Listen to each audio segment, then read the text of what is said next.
ભારત માતા કી જય, વંદે માતરમ। આજે આપણે લોકો ધોરણ 11 કોમર્સની અંદર જે પહેલું ચેપ્ટર છે અકાઉન્ટ, એનું આપણે લોકો શું કરવાના છીએ? રિવિઝન કરવાના છીએ। આ રિવિઝનની અંદર આપણે લોકોએ જેટલી પણ વસ્તુ અત્યાર સુધી ભણ્યા છીએ ને એનું એક શોર્ટ રિવિઝન કરશું, બરાબર છે। અને આ ચેપ્ટર એટલા મેં તમને દર વખતે કીધું કે આ ચેપ્ટર છે ને એ બહુ મહત્ત્વનું છે। શું કામ એને મહત્ત્વનું છે? કારણ કે આ એક જ ચેપ્ટર એવું છે કે જેના ઉપર આખું એકાઉન્ટ રહેલું છે। એટલે કે તમે લોકો આ પહેલું ચેપ્ટર વ્યવસ્થિત સમજો તો તમને લોકોને આખું જે અકાઉન્ટ છે કે જે 11માનું હોય કે 12માનું હોય, સીએનું હોય કે સીએસનું હોય, એ સમજાય ક્યારે? જ્યાં સુધી તમને એનો મતલબ નહીં સમજાય કે અકાઉન્ટ શું છે, હિસાબી પદ્ધતિ શું છે, ત્યાં સુધી તમને એનું આગળનું એકાઉન્ટ છે આવડવું અઘરું છે। આની અંદર મહત્ત્વનું છે સૌથી પહેલાં એના પારિભાષિક શબ્દો।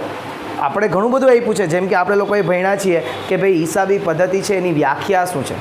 હિસાબી પદ્ધતિની વ્યાખ્યા સૌથી પહેલાં તો કોણે આપી હતી? AICPA। A for American, I for institute of, C for certified, P for public અને A ફોર એકાઉન્ટન્ટ। AICPA એ આપણને હિસાબી પદ્ધતિની વ્યાખ્યા આપી હતી। અને હિસાબી પદ્ધતિની વ્યાખ્યા મેં શું કીધું હતું કે હિસાબી પદ્ધતિમાં આપણે શું નોંધવાનું છે? તો કે એવા વ્યવહારો કે બનાવો જે નાણાકીય લક્ષણ ધરાવતા હોય એને નાણાંના સ્વરૂપમાં જ શું કરી દેવાનું? નોંધી દેવાનું। એટલે કે નાણાંના સ્વરૂપમાં એનું નોંધવાનું, એનું વર્ગીકરણ કરવાનું, એને અર્થઘટન કરવાનું, ઓકે। અને એના પરિણામોનું અર્થઘટન કરવાની શું છે? આ કળા છે। એ આવું આપણે લોકોએ એની વ્યાખ્યા જોઈ હતી AICPAની। બીજી વ્યાખ્યા આપણે લોકોએ આપી હતી AACA। AACA આપણે શું વ્યાખ્યા આપી હતી? અને AACનું સૌથી પહેલાં ફૂલ ફોર્મ શું હતું? American standard council. American standard council એને પણ આપણને લોકોને વ્યાખ્યા આપી હતી, પણ આપણે લોકોએ એક જ વ્યાખ્યા યાદ રાખશું। અને એ કઈ વ્યાખ્યા? AICPA, American institute of certified public એકાઉન્ટન્ટની વ્યાખ્યા। શું વ્યાખ્યા હતી? એક વખત ditto to ditto, word to વર્ડમાં આપણે લોકો જોઈ લઈએ એટલે આપણને મગજમાં ચડી જાય એ વ્યાખ્યા। શું વ્યાખ્યા હતી? કે હિસાબી પદ્ધતિ એ વ્યવહારો અને બનાવો જે નાણાકીય લક્ષણ ધરાવતા હોય તેને નાણાંના સ્વરૂપે નોંધવાની, વર્ગીકરણ કરવાની તેમજ તેના તારણો કાઢીને તેના પરિણામોનું અર્થઘટન કરવાની શું છે? કળા છે।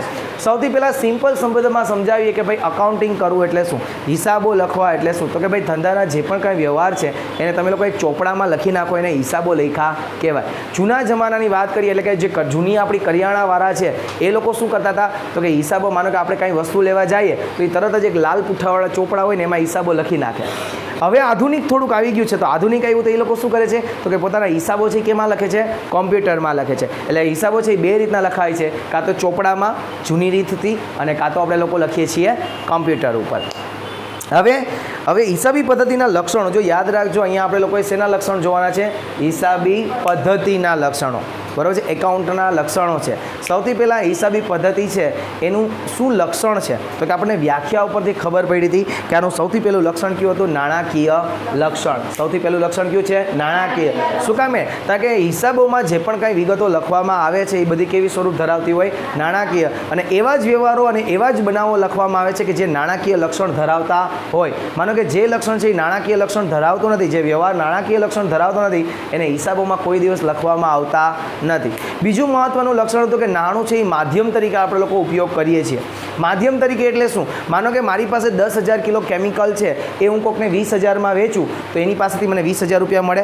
આ 20,000 રૂપિયા જે મને મળે છે એનું હું કાં તો કેમિકલ લઈ શકું, કાં તો મારા ઘરની જરૂરિયાત પૂરી કરી શકું। એટલે કે નાણું છે એ ફેરબદલના માધ્યમ તરીકે આપણે ઉપયોગ કરી શકીએ। અને આ કન્સેપ્ટ છે તો ઇકોનોમિક્સનો પણ આ જ કન્સેપ્ટ છે નાણાં માટે।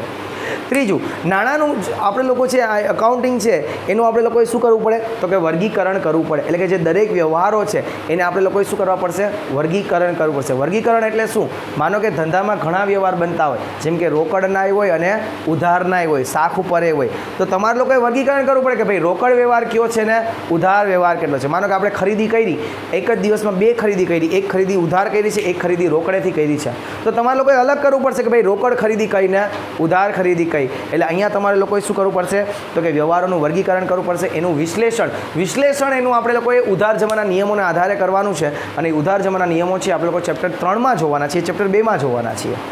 એના પછી વ્યવહારોનું અર્થઘટન। અર્થઘટન એટલે શું? માનો કે કોઈ વ્યક્તિનું બ્લડ પ્રેશર માપો, આની ઉદાહરણ તમને ટેક્સ્ટ બુકમાં આપ્યું છે, એ ઉદાહરણની વાત કરું કે વ્યવહારો કોઈ વ્યક્તિનું બ્લડ પ્રેશર માપો અને 120થી 80 વચ્ચે આવે ને તો એ વ્યક્તિ છે એ હેલ્ધી કહેવાય, તંદુરસ્ત કહેવાય. એટલે એનો મતલબ એમ કે હું કોઈ એક વ્યક્તિ છે એનું બ્લડ પ્રેશર માપું અને એનું બ્લડ પ્રેશર માનો કે 120 આવે અથવા તો 80 એની વચમાં આવે તો એ વ્યક્તિ કેવું થવાય છે? તંદુરસ્ત થઈ જશે. તો અહીંયા જુઓ તમને લોકોને શું થશે કે આપણે જે તંદુરસ્ત કહી, જો 120થી 80 એના ધારા ધોરણ છે કે 120થી 80 વચ્ચે હોય તો એનો ધારા અને ધોરણ છે. પણ માનો કે મેં એનું અર્થઘટન કહી દઉં શું, તો કે વ્યક્તિ તંદુરસ્ત છે. એનો મતલબ કે કોઈનું બ્લડ પ્રેશર છે 150 આવે તો મારે શું કહેવાનું કે વ્યક્તિ બીમાર છે? હા ને, કારણ કે 120થી 80 વચ્ચે હશે તો તંદુરસ્ત, પણ એનાથી ઓછું કે એનાથી વધારે આવે તો વ્યક્તિ કેવો થઈ ગયો? બીમાર થઈ જશે. એટલે કોઈનું વ્યક્તિનું માનો કે હું આ ભાઈને ઉપાડીને એનું બ્લડ પ્રેશર માપીએ અને એનું બ્લડ પ્રેશર છે એ 100 હોય તો આપણે એને શું કહેવાનું? એ તંદુરસ્ત વ્યક્તિ છે. એનો મતલબ કે આપણે એનું અર્થઘટન કર્યું. એવી જ રીતના ધંધામાં પણ વ્યવહારો અને બનાવવાનું અર્થઘટન કરવું પડે. જેમ કે માનો કે મારા ધંધાની આવક છે 1 લાખ રૂપિયા અને મારા ધંધાનો ખર્ચો છે 80,000 રૂપિયા, તો તમને શું લાગે છે મારા ધંધાને શું થયો છે? નફો થયો. 1 લાખની આવક, 80,000નો ખર્ચો, એટલે કે આવકમાંથી હું ખર્ચને માઇનસ કરું તો 20,000 રૂપિયા મને શું મળે છે? નફો મળે છે. આ જે નફો મળે છે એને હું શું કહીશ? વ્યવહારોનું અર્થઘટન કહીશ. એના પછી આપણને જે અકાઉન્ટમાં માહિતી મળે છે એ બધી માહિતી કેવી છે? જથ્થાત્મક માહિતી. જથ્થાત્મક એટલે કે આંકડામાં જે માહિતી મળે. અને આપણે લોકો અહીંયા જથ્થાત્મક એટલે આપણને જે માહિતી મળે છે કેમાં મળે છે? નાણાંમાં મળે છે. આપણે લોકો એકાઉન્ટિંગમાં જે પણ કંઈ માહિતી લખીએ છીએ હિસાબી પદ્ધતિ કેમાં લખીએ છીએ? નાણાંમાં. એટલે કે આ બધી નાણું છે એ એક પ્રકારનો જથ્થો જ કહેવાશે. એટલે આપણને જે માહિતી મળશે કેવી મળશે? જથ્થાત્મક માહિતી. એના પછી ગાઈઝ કે આર્થિક નિર્ણયો. આર્થિક નિર્ણયો એટલે શું? તો કે માનો કે કોઈ વ્યક્તિને આપણને ઉધારમાં માલ દેવો છે કે નહીં, અથવા કોઈ વ્યક્તિ છે ને આપણી કંપનીમાં રૂપિયા રોકવા છે કે નહીં, અથવા માનો કે કોઈ કંપનીના આપણે શેર લેવા છે કે નહીં, અથવા કોઈ બેંક છે એને આપણને લોન આપવી છે કે નહીં. આ બધા જ નિર્ણયો એ કેના આધારે લેતા હોય છે? હિસાબી પદ્ધતિના આધારે. એટલે કે હિસાબી પદ્ધતિ છે એ આપણને આર્થિક નિર્ણયો લેવામાં પણ મદદરૂપ થાય છે. એના પછી ઐતિહાસિક માહિતી. ઐતિહાસિક માહિતી એટલે શું?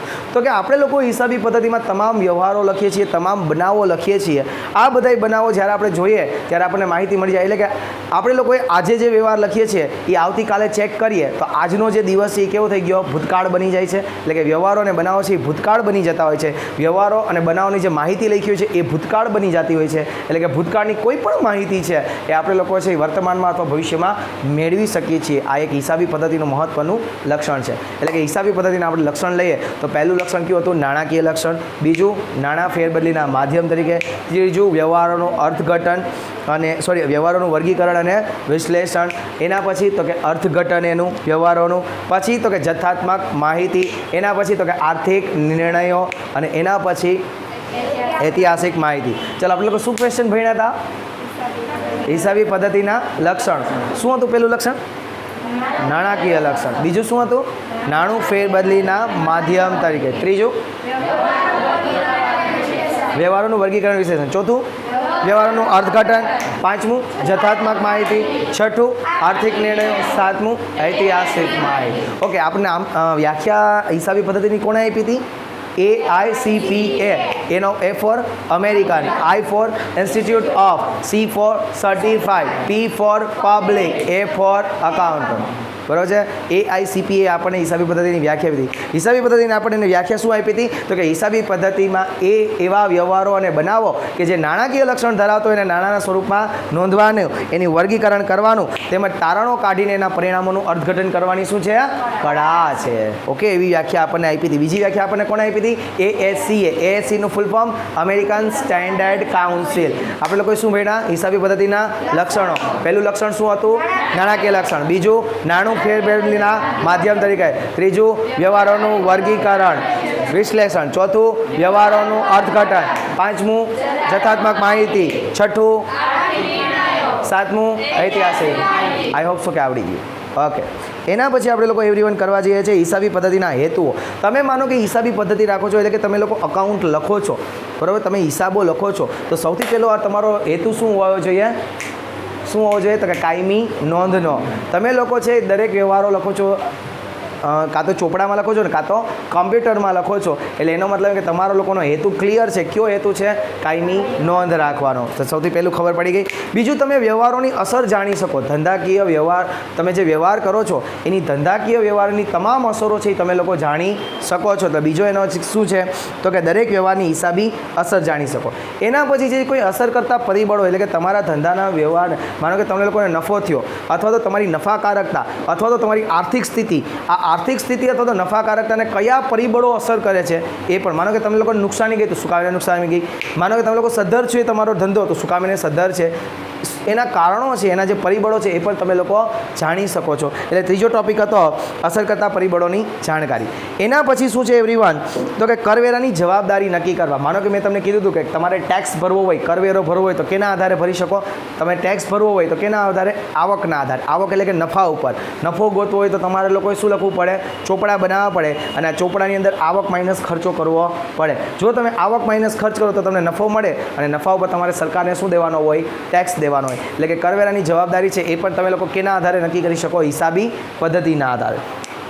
એના પછી છે દેવાનું પ્રમાણ જાણવા. માનો કે વર્ષ પૂરું થઈ ગયું અને તમારા ધંધાનું દેવું કેટલું છે, બરાબર, તમારે રૂપિયા કોને ચૂકવવાના બાકી છે, તમે કયા વ્યક્તિઓ પાસેથી ઉધાર ખરીદી કરી છે, એ વસ્તુ પણ તમે જાણી શકો કેના આધારે? હિસાબી પદ્ધતિના. જો જે દેવાનું પ્રમાણ જાણી શકતા તો એવી રીતના તમે લોકો લેણાનું પણ પ્રમાણ જાણી શકો છો. એટલે કે કોઈ ચોક્કસ દિવસે અથવા તો કોઈ ચોક્કસ તારીખે તમારે કોની પાસેથી કેટલા રૂપિયા લેવાના બાકી છે હજીતા, એ પણ તમે જાણી શકો. ક્યારે રૂપિયા લેવાના બાકી હોય? લેણું કોને કહેવાય? તો કે કાં તો તમે દેવાદારને ઉધારમાં માલ વેચો હોય, યાદ કરો, લેણું કોને કહેવાય? દેવાદારને ઉધારમાં માલ વેચો હોય, કોઈ આવક છે એ મળવાની બાકી હોય, કોઈ ખર્ચા છે અગાઉથી ચૂકવા હોય, અને કાં તો લેણી ઊંડી હોય. યાદ કરો, લેણી ઊંડી. આપણે લેણું ભણ્યા હતા, ટોપિક આખો લેણું. એના પછી છે ધંધાની નફાકારકતા માપવા. જો આ બહુ મહત્વનું પરિબળ છે કે ધંધાની નફાકારકતા માપવી હોય તો તમારો કોઈ હિસાબી પદ્ધતિ હોવી જોઈએ. એટલે કે ધંધો તમારો નફો કરે છે કે તમે ધંધામાંથી ખોટ કરો છો, એ તમારે જાણવું હોય તો તમારે હિસાબી પદ્ધતિ બનાવવી ફરજિયાત છે, ને હિસાબી પદ્ધતિ રાખવી જોઈએ. દુનિયામાં કોઈ પણ વસ્તુ છે એ હેતુ વગર હોતી નથી. માનો કે હું તમને લોકોને ભણાવું છું, હેતુ છે મારો ક્લિયર કે મારે તમારામાંથી ઘણા લોકોને સી અને CS બનાવવા છે, બરાબર છે. તમે અહીંયા ભણવા આવો છો એનો મતલબ કે તમારો કોઈ હેતુ છે, સ્પેસિફિક ઉદ્દેશ્ય છે. શું?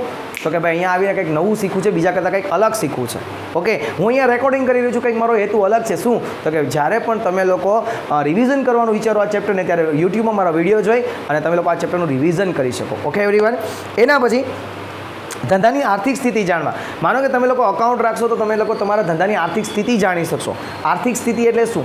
માનો કે ધંધાની મિલકતો અને લેણા વધારે હોય ધંધાના દેવા કરતાં. સપોઝ કરો મારી પાસે 10 લાખ રૂપિયાની કાર છે, બરાબર, અને મારે મેં કાર રોકડેથી લીધી છે, તો હું કેવો વ્યક્તિ? સદ્ધર રહીશ.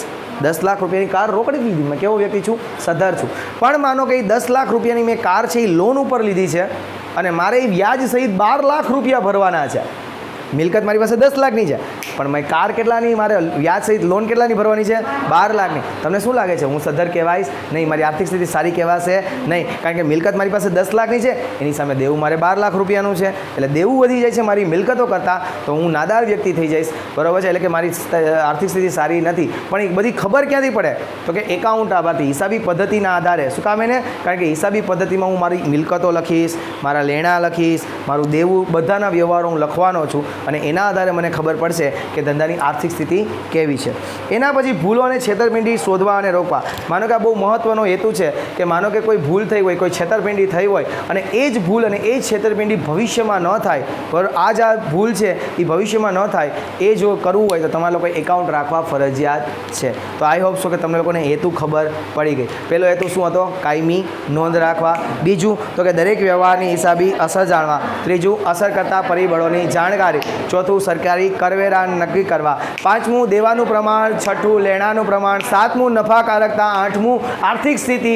અને નવમું ભૂલો અને છેતરપિંડી રોકવા. ભારત માતા કી જય. પહેલું કાયમી નોંધ રાખવા. બીજું દરેક હિસાબી અસર જાણવા. ત્રીજું અસર કરતા પરિબળોની જાણવાય. ચોથું સરકારી કરવેરાની જોગવાઈ. પાંચમું દેવાનું પ્રમાણ જાણવા. છઠ્ઠું લેણાનું પ્રમાણ જાણવા. સાતમું નફાકારકતા જાણવા. આઠમું આર્થિક સ્થિતિ જાણવા. નવમું ભૂલો અને છેતરપિંડી શોધવા અને રોકવા. સમજાઈ ગયું?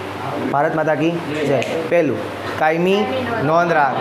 બીજું ધનની હિસાબી અસર. ત્રીજું જાણકારી. ચોથું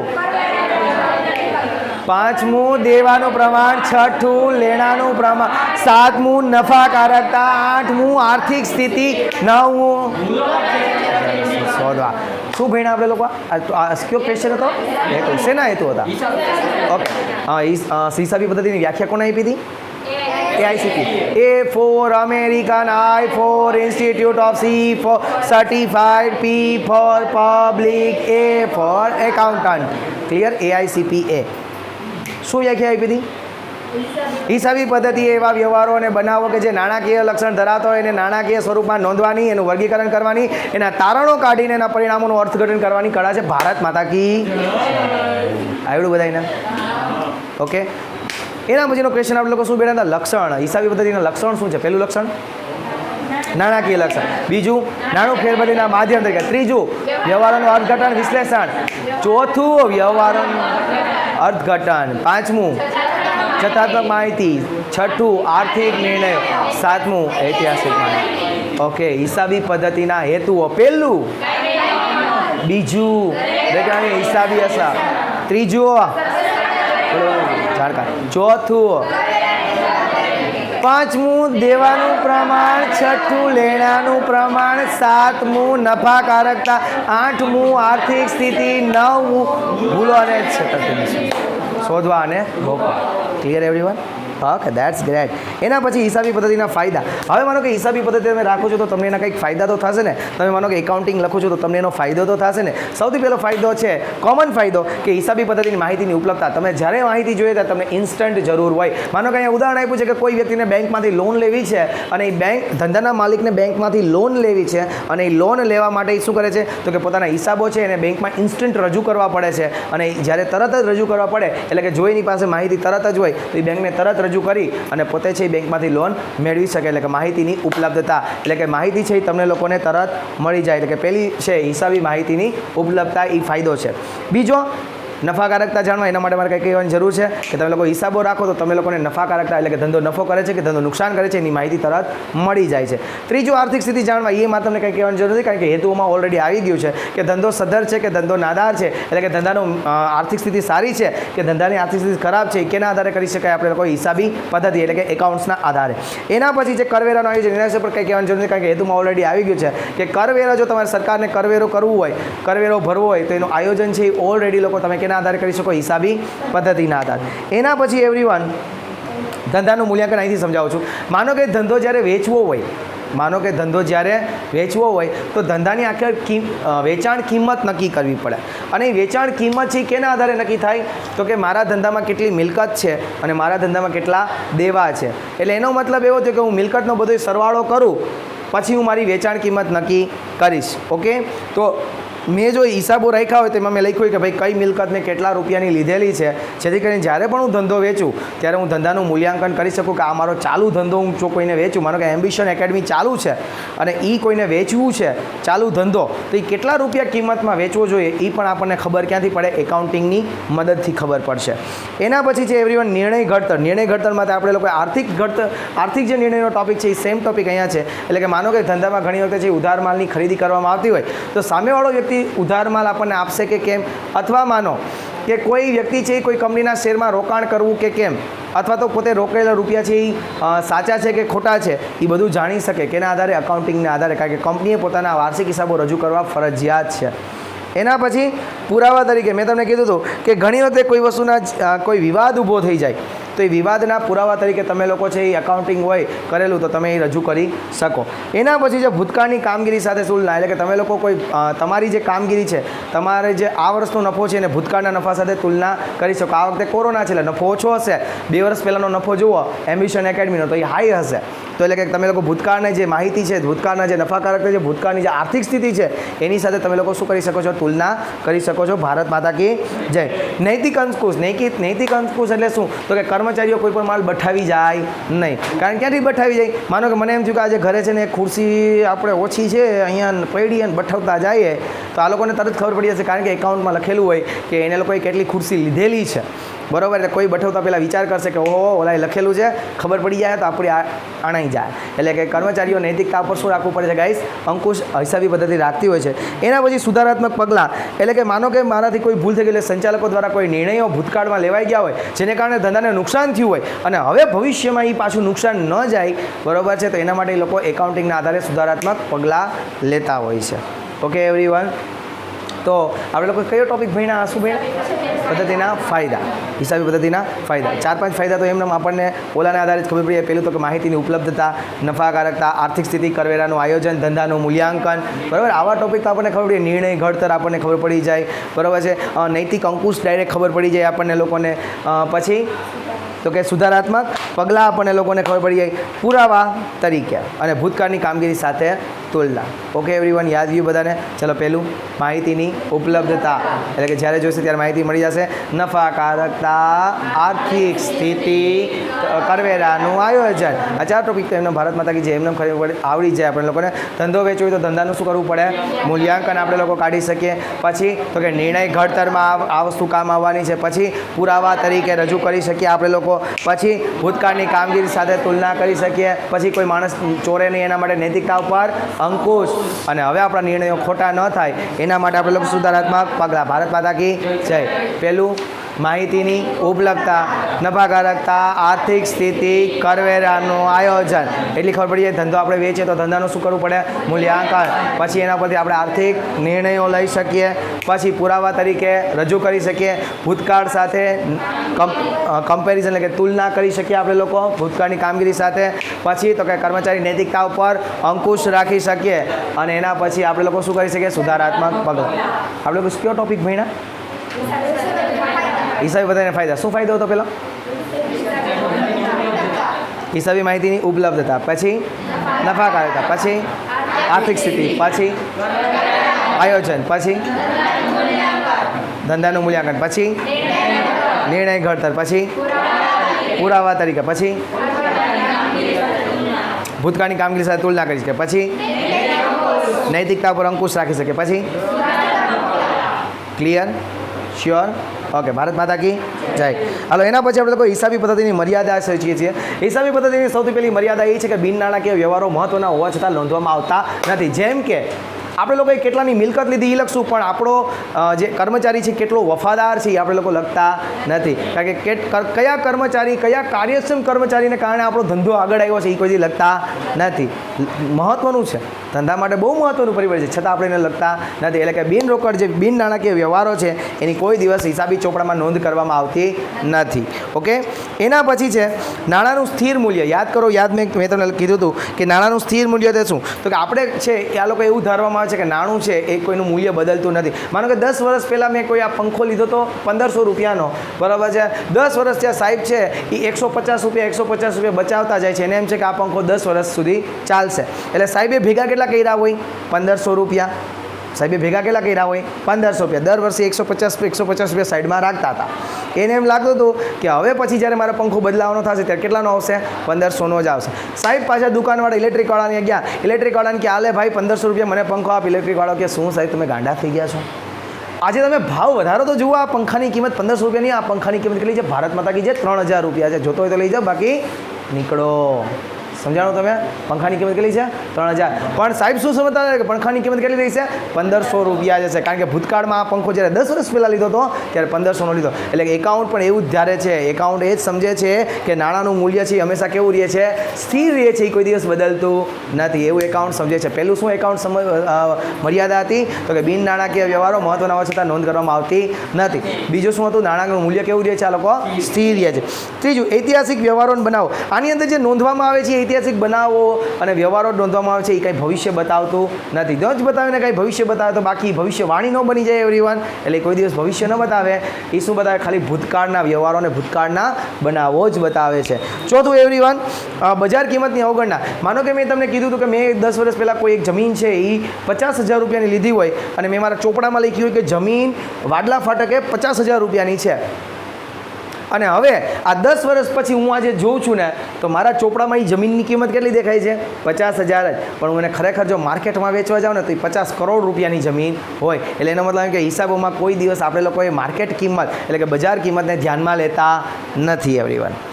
એના પછી અંદાજોનો ઉપયોગ. ઘણી વખતે અંદાજોનો આપણાથી ખોટો ઉપયોગ થઈ જતો હોય. મેં તમને શીખવાડ્યું હતું કે કોઈ એક વ્યક્તિ છે એને બૂચ મારી દીધું છે એના આધારે, એટલે કે ઘાલખાદ અનામત શબ્દ. હવે આ સમજાણો, ઘાલખાદ અનામત એટલે કે કોઈ વ્યક્તિએ બૂચ મારી દીધું એને ઘાલખાદ કહેવાય. પણ મને એમ લાગે કે એનો દોસ્તાર બીજો છે ને એ કદાચ મને બૂચ મારશે અને બિચારો કોઈ દી બૂચ ન મારે એવું પણ બને. હું નોંધે કરી દઉં કે આ એક્સ છે એણે મને 10,000નું બૂચ માર્યું તો વાય એનો જ દોસ્તાર છે એટલે એ પણ મને બૂચ મારશે જ એવું લખીને હું ચોપડામાં લખી નાખું કે ભાઈ વાયના પણ 10,000 રૂપિયા ગયા ખાતે જ ગણવાના છે, એ કદાચ આવવાના નથી. પણ એકચ્યુઅલમાં એવું ન હોય, બિચારો વાય આવી અને મને 10,000 રૂપિયા આપી જાય. એટલે એનો મતલબ કે જે મેં અંદાજ લગાડ્યો છે કેવો છે? ખોટો. અથવા હું એવું વિચારું કે આ મેં પંખો આજે લીધો છે 3,000 રૂપિયાનો પંખો છે, 10 વર્ષ ચાલશે એટલે દર વર્ષનો મારો ઘસારો કેટલો થાય? 300 રૂપિયા. હવે તમને ઘસારો શબ્દ ખબર પડી ગઈ. ઘસારો એટલે શું? તો કે દર વર્ષે મિલકતની કિંમત છે એ નક્કી કરેલા દરે, અગાઉથી નક્કી કરેલા દરે થોડી થોડી ઘટતી જતી હોય અને આ જે કિંમત ઘટે છે એને આપણે લોકો શું કહીએ છીએ ગાઈસ? ઘસારો કહે છે. યાદ આવે છે બધાને? હવે તો મને એમ લાગે છે કે દર વર્ષે 300 રૂપિયાની કિંમત ઘટી જશે એટલે 300 રૂપિયા ઘસારાના ગણતો જાઓ. પણ એકચ્યુઅલમાં પંખો બીજે જ હશે સુર થઈ ગયો, બીજે જ હશે પંખો બળી ગયો. તો હવે એનો મારો જે ઘસારાનો જે મેં નિયમ વિચાર્યો હતો એ હવે આમાં લાગુ પડશે નહીં. એટલે મારો અંદાજ છે એ કેવો થઈ ગયો? ખોટો થઈ ગયો. ઓકે, તો અંદાજોનો જે ઉપયોગ છે ઘણી વખતે ખોટો. બેવડા ધોરણ. બેવડા ધોરણ એટલે શું? અહીંયા આપણે લોકોએ હિસાબો તૈયાર કરવાનો 2 ખાતા બનાવવા પડે છે. એક નફા નુકસાન ખાતું, બીજું બનાવવાનું છે પાકું સર્વે. નફા નુકસાન ખાતામાં ચાલુ વર્ષના ખર્ચા અને ચાલુ વર્ષની જ આવક લખાય છે. જ્યારે પાકા સર્વેની અંદર તમે લોકોએ ભૂતકાળની લીધેલી મિલકતો લખાય છે, ભવિષ્યમાં કોઈ મળવા બાકી કે ચૂકવવા બાકી હોય એ પણ એમાં લખાય છે. એટલે આની અંદર બેમાં બેવડા ધોરણોનો ઉપયોગ થાય છે. એટલે કે જ્યારે વપરાશ કરતા છે, ઉપયોગ કરતા છે, એનું મગજ થોડુંક ચકડાવે, ચડી જાય. પણ તમારું નહીં ચડે, હું તમને લોકોને 20 ચેપ્ટર શીખવાડી તો તમને લોકોને આવડી જ જશે બધા બેવડા ધોરણો પણ. બરાબર છે? ચાલો, પહેલી મર્યાદા શું હતી? બિનનાણાકીય વ્યવહારો મહત્વના હોય છતાં નોંધવામાં આવતા નથી. બીજું નાણાંનું સ્થિર મૂલ્ય. ત્રીજું ઐતિહાસિક વ્યવહારોને બનાવો. ચોથું બજાર કિંમતની અવગણના. પાંચમું અંદાજોનો ઉપયોગ, ખોટા અંદાજો નીકળી જાય. છઠ્ઠું બેવડા ધોરણો. શું શીખા આપણા ક્વેશ્ચન કયો? હિસાબી પદ્ધતિની મર્યાદા. પહેલી બિન નાણાકીય વ્યવહારો, પછી નાણાંનું સ્થિર મૂલ્ય, ત્રીજું ઐતિહાસિક બનાવો, ચોથું બજાર કિંમતની અવગણના, પાંચમું અંદાજોનો ઉપયોગ, છઠ્ઠું બેવડા ધોરણો. શું શીખા આપણે લોકો? મર્યાદા. એટલે આજે આપણે લોકો ટોટલ કેટલા ટોપિક શીખ્યા? પહેલાં તો વ્યવહારોની આપણે લોકોએ વ્યાખ્યા જોઈ, કોણે વ્યાખ્યા આપી, પછી એનું શું જોયું હતું આપણે? લક્ષણો. પછી શું જોયું હતા? પછી ફાયદાઓ. ઓકે, પછી શું જોયું? મર્યાદા. ક્લિયર એવરીવન બધાને? એના પછી આપણે લોકો જોઈએ છીએ કે હિસાબી માહિતીના ગુણાત્મક લક્ષણો. જો યાદ રાખજો ગાઈઝ, એક્ઝામમાં પૂછ્યું હિસાબી માહિતીના ગુણાત્મક લક્ષણો, દરદે ડિસ્પો, નાણાકીય મૂલ્ય ને નાણાકીય લક્ષણ ને નાણું ફેરબદલીના માધ્યમ તરીકે ને વર્ગીકરણ ને અર્થઘટન ને જથાત્મક માહિતી ને એવું ઠોકીને આવતા નહીં. દરદે ડિસ્કો આ કયો લક્ષણ છે? ગુણાત્મક લક્ષણ છે. ઓલા ખાલી લક્ષણ હતા, કેવા છે? ગુણાત્મક લક્ષણ છે. યાદ રાખજો, બરાબર? ઇમોશનલ નહીં થઈ જતા. ગુણાત્મક લક્ષણ ટોટલ 4 છે. કેટલા લક્ષણ છે? 4. પહેલું વિશ્વસનીયતા એટલે કે રિલાયબિલિટી. એટલે કે જે હિસાબો તૈયાર કરવામાં આવેલા છે એ એવું ધારવામાં આવે છે, જે ઉપયોગકર્તા છે એવું ધારે છે કે આ હિસાબો છે કેવો છે? વિશ્વસનીય છે. અને આ વિશ્વસનીયતા ટકાવી રાખવાનું કામ કોનું છે? કે જે લોકો હિસાબો તૈયાર કરે છે એનું છે. એટલે પહેલું છે વિશ્વસનીયતા. બીજું સુસંગતતા એટલે કે રિલેવન્સ. એટલે કે મને જે હિસાબોમાં એવી જ માહિતીની લખવી જોઈએ જે માહિતીની ખરેખર જરૂરિયાત હોય છે. એના પછીનું સમજક્ષમતા એટલે કે સમજી શકાય એવા હિસાબો હોવા જોઈએ. અને ચોથું એનું તુલનાત્મકતા એટલે કે તમે એ વ્યવહારોને તુલના કરી શકતા હોવા જોઈએ. એટલે કે હિસાબી માહિતીના શું હતું આ ભણીને આપણે? ગુણાત્મક લક્ષણો. કેવા લક્ષણો? ગુણાત્મક લક્ષણ ટોટલ કેટલા છે એવરીવન? 4. પહેલું વિશ્વસનીયતા, બીજું સુસંગતતા, ત્રીજું સમજક્ષમતા, ચોથું તુલના. ચાલો, આપણે કયો પ્રશ્ન ભણ્યા હિસાબી માહિતીના? પહેલું, બીજું, પછી શું ભણ્યા આપણે? લક્ષણો. એટલે ટોટલ આપણે લોકોએ આજ વ્યાખ્યા ભણ્યા, લક્ષણો ભણ્યા, હેતુઓ ભણ્યા, ફાયદા ભણ્યા, મર્યાદા ભણ્યા, અને આ હિસાબી માહિતીના શું ભણ્યા ગુણાત્મક લક્ષણ. હવે જે માહિતીનો ઉપયોગ કરતા અને તેની જરૂરિયાત છે તમે લોકો એક વખત 10 ડિસ્કો કરીને વાંચી લેજો. નેક્સ્ટ લેક્ચરમાં આઈ વિલ ટીચ યુ, એટલે કે હું તમને લોકોને બીજું જે રિવિઝન લેક્ચર લખશું એમાં આપણે લોકો લેશું 10 કે 15 મિનિટનો આઈ થિંક રિવિઝન લેક્ચર બનશે અને એને આપણે લોકો આખું લેક્ચર રિવિઝન બનાવશું, કારણ કે એ પહેલા ચેપ્ટરમાં તમને 10 ડિસ્કો આવડી જવું જોઈએ. ઘરે જઈને બધા લોકો શું કરશે કે આ ચેપ્ટર છે આખું જ્યાં સુધી મેં આજે તમને રિવાઇઝ કરાવ્યું છે, જેટલું મેં ચેપ્ટર તમને રિવાઇઝ કરાવ્યું છે ઘરે જઈને તમે લોકો આખું ચેપ્ટર પાછું વાંચજો, પાછું આ ચેપ્ટરને રિવાઇઝ કરજો, પાછું આ ચેપ્ટરને જોજો. આ વિડીયો લેક્ચર છે હું આજે 8:30 મારે એક મિટિંગ છે એ કમ્પ્લીટ કરીને 10 10:30 સુધીમાં છે હું અપલોડ કરી દઈશ. જેવો ઘરે હું પહોંચીશ એવો વિડીયો છે હું અપલોડ કરી દઈશ, એટલે ટેન્શન લેતા નહીં. આપણી YouTube channel Narayan classes India ઉપર તમને લોકોને આ વિડીયો છે એ મળી જશે. ઓકે એવરીવન, તો મળીએ છીએ નેક્સ્ટ વિડીયોમાં. ત્યાં સુધી રજા આપો. જય હિન્દ, જય ભારત, જય દ્વારકાધીશ.